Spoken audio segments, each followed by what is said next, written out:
The Ghost in the Classroom, Chapter 1, The Echo of a Face. Denver, Colorado usually basked in the golden glow of the setting sun, but for Sarah Mitchell, at 60, life was a perpetual twilight. For 15 years, a wound as deep as the Grand Canyon had festered in her heart. Her son Daniel had died in Afghanistan. His body was never fully recovered, only partial remains, a cruelty that amplified her grief. He had left behind a tiny, vibrant son, Luke, whom Sarah had raised ever since, a living embodiment of Daniel's legacy. Daniel, her brave, kind, adventurous boy. He had joined the Marines with a sense of duty, a desire to serve. His last call, a brief, crackling connection from a distant land, had been filled with his characteristic optimism, a promise to be home soon. Then, the knock on the door, the hushed tones, the devastating news. Gone, just like that. The military had been vague, citing a classified incident, a special operation. The official report confirmed his death, but the lack of a full body, the unanswered questions, had left Sarah in a perpetual state of limbo, a grief without true closure. Luke, now 10, was a bright, curious boy, Daniel's spitting image. He was Sarah's reason for living, the sun that occasionally broke through the clouds of her sorrow. One crisp autumn afternoon, Luke burst through the front door from elementary school, his eyes wide with excitement. "Grandma, you won't believe it," he creaked, tossing his backpack onto the floor. "There's a new teacher, Mr. Harrison, and he looks exactly like Dad." Sarah chuckled, a hollow sound. "Oh, honey, lots of people look alike. Maybe he just has dark hair, like your dad, or a kind smile." She often heard Luke projecting his longing for his father onto strangers, a familiar, heartbreaking manifestation of his innocent grief. But Luke was insistent. "No, Grandma, not just like, exactly like a twin." Even the little bump behind his ear. Sarah felt a sudden chill, a prickle of unease. The little bump, a tiny, almost imperceptible mole behind Daniel's right ear, a distinguishing mark she had playfully teased him about since he was a baby.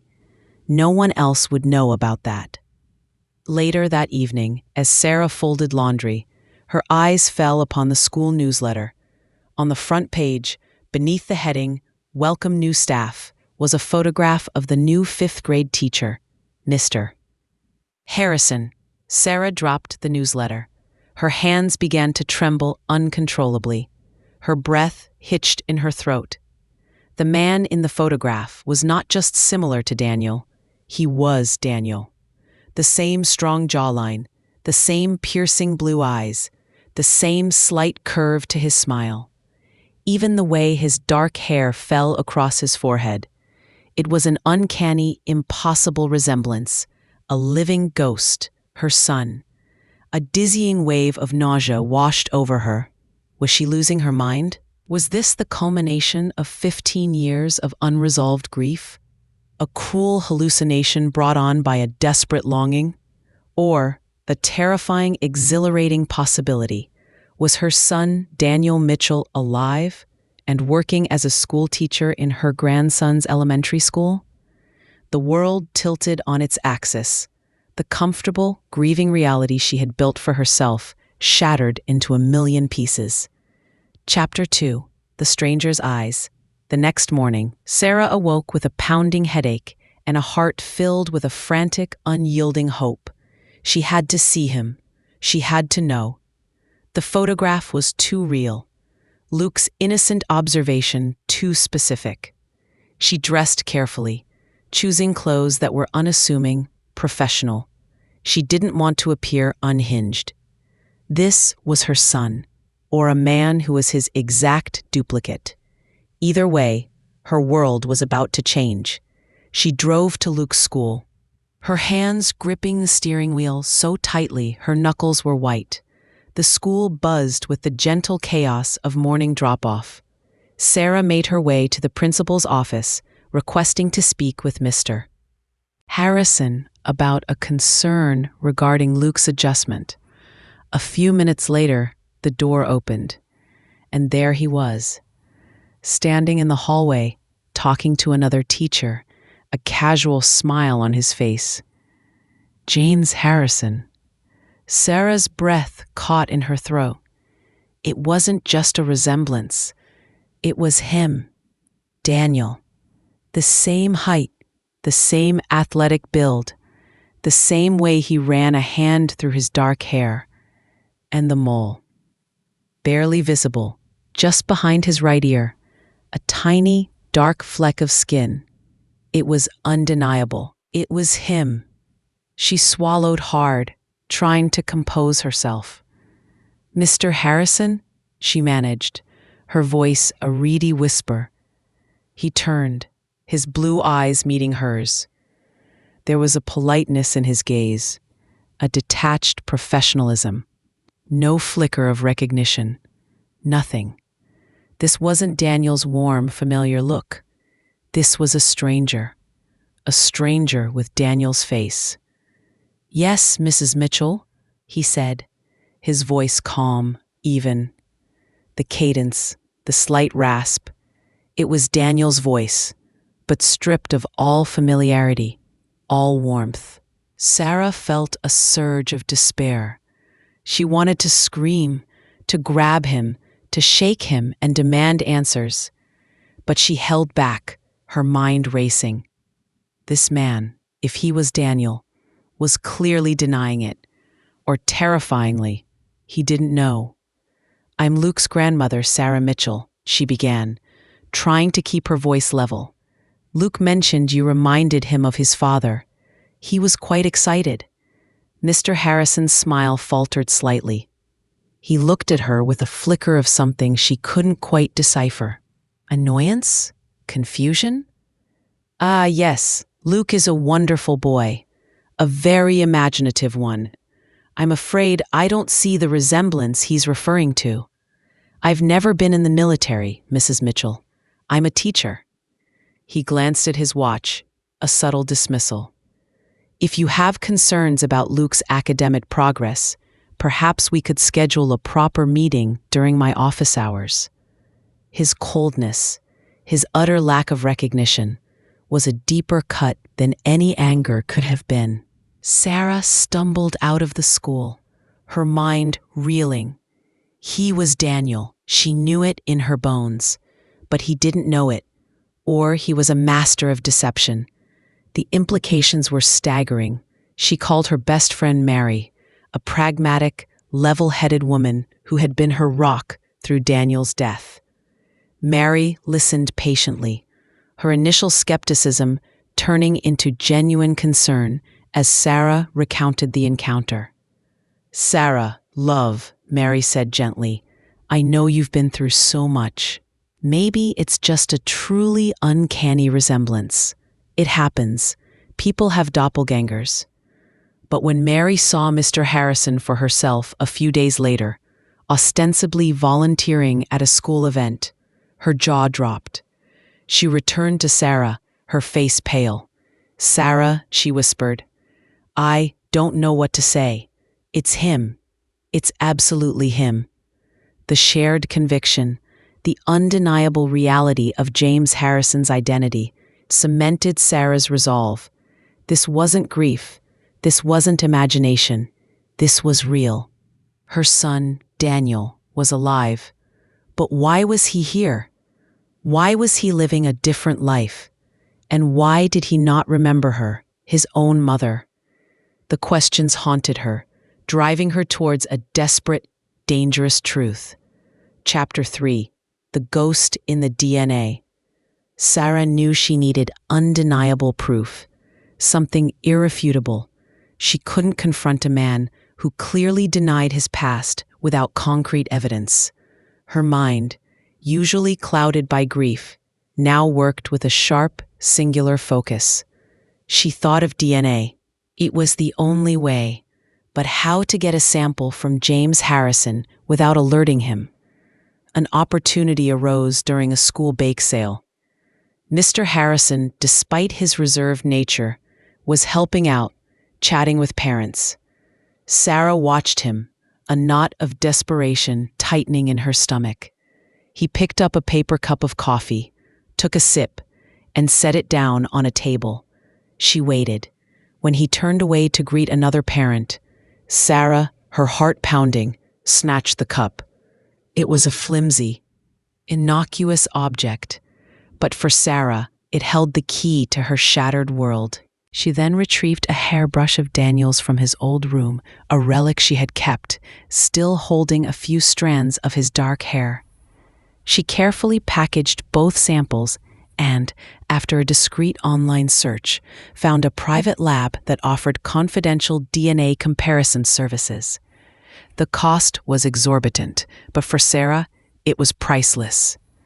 The waiting period was agonizing. Every minute stretched into an hour, every hour into a day. She tried to maintain a semblance of normalcy for Luke, but her mind was consumed by the possibility, the terrifying, exhilarating chance that her son was alive. Finally, the email arrived. The subject line, DNA comparison results. Sarah's hands trembled so violently she almost dropped her phone. She opened the attachment. The report was clinical, detached, but the conclusion was stark, undeniable. Samples provided exhibit a 99.9999% probability of being from the same individual or from identical siblings. It was him. It was Daniel. Her son was alive. The revelation hit her with the force of a physical blow, simultaneously exhilarating and devastating. He was alive, but he didn't remember her. He was living a different life, a life of a stranger named James Harrison. Sarah immediately contacted Detective Roberts, the private investigator. She laid out the DNA results, her voice shaking with a mixture of triumph and despair. Roberts, a seasoned professional, was visibly stunned. "Mrs. Mitchell," he said, his voice grave, "this is unprecedented. This suggests something far more complex than a simple disappearance." Roberts began a deeper investigation into James Harrison's past. He found that all of Harrison's official documents, birth certificate, social security number, school records, were perfectly legitimate, but they were all new, dated roughly 15 years ago. There was no verifiable history before that. No childhood, no family, no previous schools. It was as if James Harrison had simply materialized out of thin air, a fully formed adult, precisely 15 years ago. This was too perfect, too clean. It pointed to a sophisticated operation, a deliberate creation of a new identity. It screamed government. Sarah, guided by Roberts, decided to approach the military. She had to find out what happened to Daniel. She remembered a name, a former commanding officer Daniel had spoken of with immense respect, Colonel Andrews. Through persistent calls and navigating a labyrinthine military bureaucracy, Sarah finally secured a meeting with a now retired Colonel Andrews. The colonel, a stern, honorable man, listened to Sarah's incredible story, his face etched with a mix of disbelief and growing alarm. When Sarah presented the DNA results, his composure finally broke. "My God," Colonel Andrews whispered, running a hand through his gray hair. Daniel Mitchell was a Special Forces operative, extremely talented. He was involved in a highly classified mission in Afghanistan. So classified, even I, his commanding officer, was given only need-to-know information. The details of that mission and the aftermath were sealed tighter than a drum. Top secret. He leaned forward, his voice low and urgent. "Mrs. Mitchell, there was a program, a very rare, very extreme program for operatives whose lives or their families' lives were in grave danger after exposure to certain terrorist organizations. a program that offered complete identity erasure, relocation, and in some cases, memory suppression, to protect them and their loved ones from retaliatory attacks. It was a last resort, a complete reset. The words hit Sarah like a thunderbolt. Memory suppression. They had wiped her son's memory. They had taken Daniel from her, not through death, but through a terrifying, irreversible act of erasure. The ghost in the classroom was not just a resemblance. He was her son, trapped in a life that wasn't his, a life he didn't remember. And it was all to protect her, to protect Luke. The sacrifice, the horror of it, was almost too much to bear. Chapter 4. The Silent Protocol. The revelation that Daniel's memory had been deliberately suppressed, that he was a victim of a government program designed to protect his family by erasing his identity, shattered Sarah's understanding of sacrifice. It wasn't a hero's death. It was a living death, a terrifying erasure of self. The rage at the government, at the profound, unethical decision to strip a man of his very being, was incandescent. Sarah remembered a peculiar habit Daniel had. He was meticulous, almost obsessive, about documenting things, especially anything he considered important. He often kept small, encrypted USB drives tucked away in obscure places. She rushed home, tearing through his old belongings in the attic. Dusty boxes of books, old uniforms, forgotten trophies. Hidden inside a hollowed-out book of military history, she found it, a tiny, well-worn USB drive. Jake, her tech-savvy friend, was able to decrypt it. Inside, a single, time-stamped file. A video message from Daniel, recorded years ago, just before his deployment to that final, fateful mission.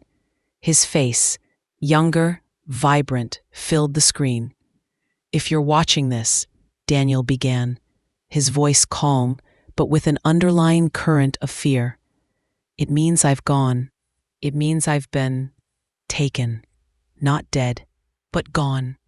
This mission, it's bigger than I thought. It's about a new kind of threat. And if anything goes wrong, if they get to me, or if I succeed and put my family in danger, I've been given an option, a way out for all of us. Total disappearance, a new life, no memory. It's the only way to protect you, Mom, to protect Luke. If I disappear, it's because I chose it, for you. Please don't hate me. Look for the September angel." The video ended, leaving Sarah breathless, tears streaming down her face. He had chosen this. He had made the ultimate sacrifice, not of his life, but of his identity, his memory, his connection to everything he knew and loved. He had chosen to become a ghost, a stranger, to save them. And he had left her a clue, September Angel. Roberts, now fully invested in the case, began investigating September Angel. It was a code name, a highly classified operation, a ghost program that few knew about. But Roberts had connections, old contacts in the shadowy world of intelligence. He eventually found a man, a former government handler, now living a quiet life under a new identity, who had been involved in the September Angel protocol. The handler, a weary man named Mark, confirmed the chilling truth. Daniel, after successfully dismantling a dangerous international terrorist cell, had been directly threatened. His family's lives were at stake. The organization was relentless, far-reaching. The September Angel program was designed for such extreme cases. It offered a complete severance from the past, a new identity, a new life, and in some cases, targeted memory suppression to ensure the operative could never accidentally reveal sensitive information or be tracked through their past connections. Daniel was brilliant, Mark explained, his voice low. He knew the risks. He volunteered. He was one of the few who fully understood the implications. He believed it was the only way to keep you and his son safe. The memory suppression, it was to protect him, to allow him to fully embody the new identity, to live a normal life, free from the constant fear of his past catching up. He never would have knowingly put you in danger, Mrs. Mitchell. The weight of Daniel's sacrifice, the true horror of his choice, settled over Sarah. He had not just been lost. He had given himself up, willingly, to protect them. And now, he was living a life he didn't remember, a life built on the ashes of his past, a ghost of the man he once was. She had to break through. She had to reach her son. Chapter 5. The Spark of Memory. The full truth of Daniel's sacrifice, the deliberate erasure of his identity and memory to protect his family, was a staggering burden. Sarah's grief transformed into a fierce, protective resolve. She had to reach him. She had to give him back his past, even if it shattered his carefully constructed present. She tried to arrange another meeting with James Harrison, but he grew increasingly evasive, uncomfortable with her persistent inquiries. He clearly sensed her desperation, and it made him wary. Sarah knew a direct confrontation with the full truth would be too overwhelming, too shocking. It could send him further into denial or even a psychological break. She sought advice from Dr. Amy Johnson, a psychologist specializing in trauma and memory, who cautioned Sarah against rushing.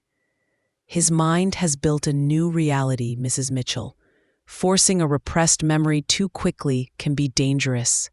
You need to find a trigger, a spark, something deeply personal to him that transcends his current identity. The answer, Sarah realized, was Luke, her grandson, Daniel's son. Luke was the most powerful, undeniable link to Daniel's past, the only part of him that was truly irreplaceable. Sarah planned a casual visit to the school. She approached James Harrison while he was supervising Luke's class during recess. The playground buzzed with children's laughter, a sharp contrast to the silent storm brewing within Sarah. "Mr. Harrison," she said, her voice soft, gentle, "I wanted to thank you. Luke is thriving in your class. He really looks up to you." James Harrison offered a polite, distant smile. "He's a bright boy, Mrs. Mitchell. A pleasure to teach." Then Sarah acted. She had given Luke a specific instruction. Luke, who had been playing nearby, suddenly ran up to James Harrison, a small, worn toy soldier clutched in his hand. It was Daniel's favorite toy soldier from his own childhood, a small, lead figure with a chipped helmet, one Daniel had always carried in his pocket for good luck. "Mr. Harrison," Luke said, his voice earnest, "my dad used to tell me stories about this soldier. He said it was his lucky charm. He called him Captain Courage. Do you think it's really lucky?" James Harrison's eyes widened slightly. He looked down at the toy soldier, then at Luke's expectant face, a flicker. An almost imperceptible tremor passed through him. He reached out, his fingers brushing the tiny lead figure. "Captain Courage," he murmured, his voice softer, a strange, faraway look in his eyes. Yes, he was very brave. The casual words, the familiar name, the touch of the toy soldier, it was a crack in the wall. A memory, dormant for 15 years, stirred. He closed his eyes for a moment, a spasm of pain crossing his features. Then, Luke did something completely unplanned. He looked up at James Harrison, his eyes full of innocent adoration, and he reached out, touching the small mole behind Harrison's ear, just as he had described to Sarah that first day. "See, Mr. Harrison, it's just like Dad's. You are like my dad." And then, without thinking, Luke added, "Oh, and Dad always used to hum that silly song when he played with Captain Courage." And Luke began to hum a specific, simple tune, a lullaby Daniel used to sing to him as a baby. A melody only the two of them knew. The melody, the mole, the toy soldier, the combination was overwhelming. James Harrison gasped, a strangled sound. His eyes, wide and unfocused, stared past Luke, past Sarah, into a distant, fracturing memory. A torrent of fragmented images seemed to overwhelm him. A small boy's laugh, a woman's loving face, a distant battlefield, the smell of dust and smoke, a final choice. He stumbled backward, clutching his head, a guttural cry escaping his lips. The carefully constructed facade of James Harrison cracked, revealing the raw, traumatized spirit of Daniel Mitchell beneath. You looked at Sarah, truly looked at her, and in his eyes a flicker of recognition, a dawning horror, a profound, agonizing grief for the life he had lost, the memories stolen. "Mom?" he whispered, his voice choked with a decade and a half of unshed tears. "Mom, it's you, and Luke. My God, Luke." The ghost in the classroom had found his face and his memory. The journey of rediscovery, the painful process of reintegrating a lost identity, had just begun. Chapter 6. The Long Road Home. The immediate aftermath was chaotic. James Harrison, or rather, Daniel Mitchell, was in a profound state of shock. The memories, initially fragmented and painful, began to flood his mind, causing immense psychological distress. Dr. Johnson, the psychologist, became a crucial figure in his recovery. She guided him through the process of integrating his two identities, a life he had lived as James Harrison, and the devastating truth of his past as Daniel Mitchell. The school community was understandably in an uproar. The revelation of their respected teacher being a ghost from a top-secret government program was sensational. The military, under pressure from Roberts and the legal team Sarah had assembled, was forced to acknowledge Daniel's existence and the unethical nature of their memory suppression protocol. They offered full support, psychological care, and crucially, protection for Daniel and his family from any lingering threats. It was a victory, but a bitter one. Daniel's return was not a simple reunion.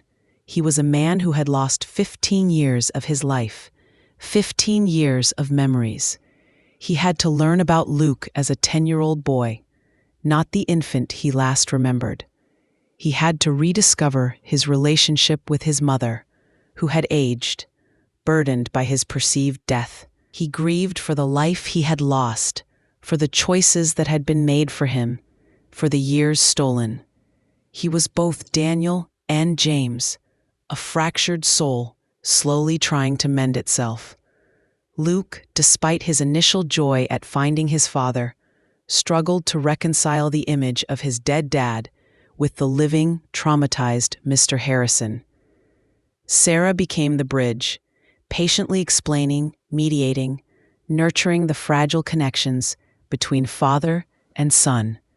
The healing was slow, agonizingly so. Daniel chose to remain James Harrison publicly, to protect his family from the enduring threats associated with his past military operations. But privately, he was Daniel Mitchell, reclaiming his identity, his history, his family. He spent countless hours with Sarah, listening to her stories, looking at old photographs, piecing together the mosaic of the life he had forgotten. He and Luke began to build a new relationship, tentative at first, then blossoming into a deep, profound bond. Daniel taught Luke about the world, shared his love for nature, and helped him navigate the challenges of growing up. He made up for lost time, not with grand gestures, but with quiet presence, unwavering love, and a deep commitment to his son.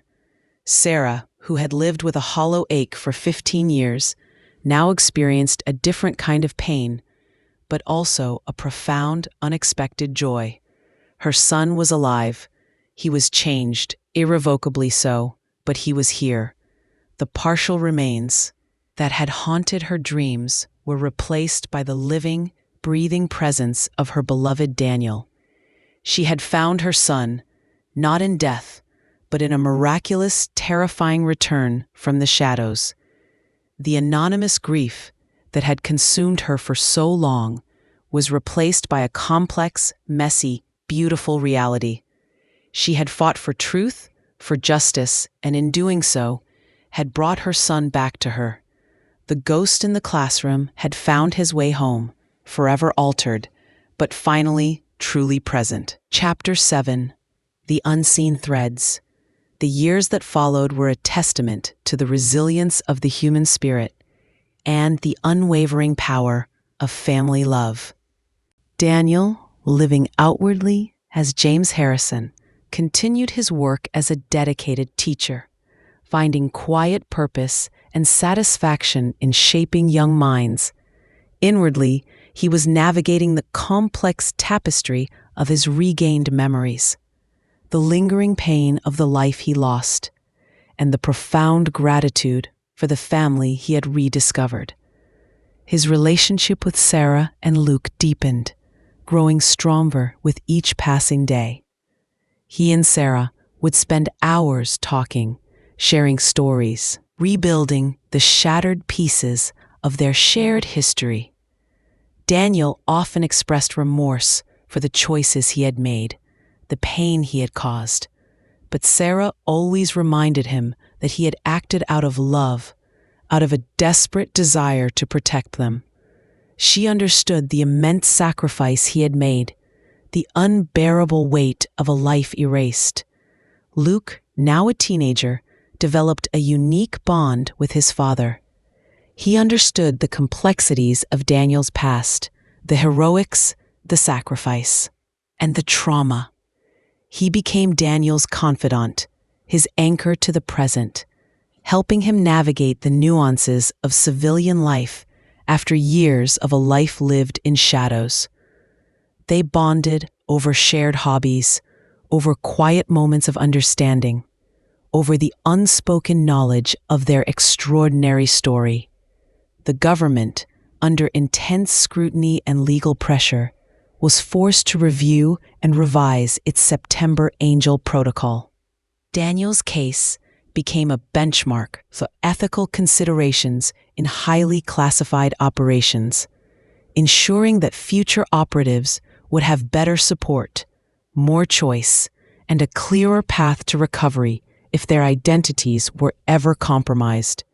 Sarah, having fought for her son's truth, found a new advocacy.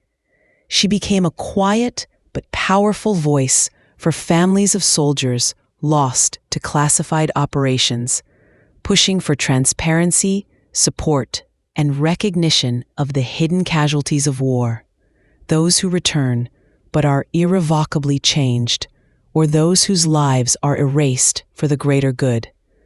She knew the pain of living in the shadows, and she wanted to ensure no other family had to endure such a profound, silent suffering.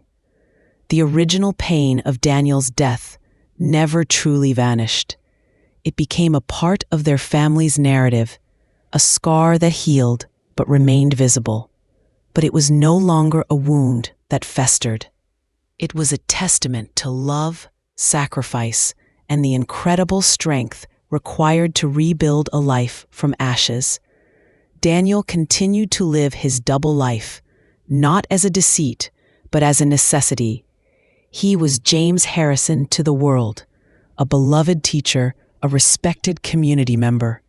But to Sarah and Luke, he was Daniel Mitchell, their son, their father, a man who had returned from a ghost life, carrying the weight of an unimaginable past, but also the profound, enduring love of his family. The Ghost in the Classroom. It was a haunting title, a chilling beginning, but it had led to a reunion, a reclamation of identity, and a profound understanding that some bonds, some loves, transcend even death, memory, and the darkest secrets of the state. Sarah had found her son, not in the quiet peace of a military cemetery, but in the vibrant chaos of a school playground, a living, breathing miracle.